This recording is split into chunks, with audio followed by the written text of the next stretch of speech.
হঠাৎ করেই এক বন্ধুর সাথে কথা বলতে বলতে বলি, বাড়িতে চিকেন আছে, কিছু রান্না করতে হবে।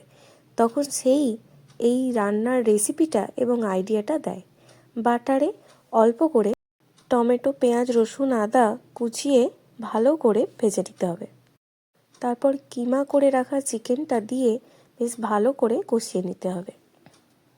ফোনে রেসিপিটা জানার পরে বেশ ভয়েই ছিলাম কেমন হবে খেতে, কারণ এর আগে কখনোই এই ধরনের রান্না আমি করিনি। এরপর এখানে কিছুটা ধনেপাতা আর কিছুটা লঙ্কা কুচিয়ে দিয়ে দিতে হবে।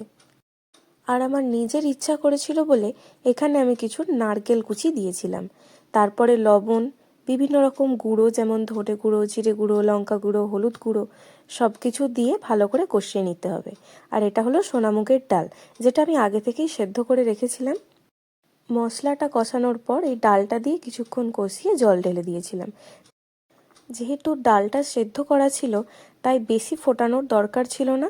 তারপরে অল্প একটু চিনি দিয়ে নুন মিষ্টিটা ঠিক করে ব্যালেন্স করে দিতে হবে।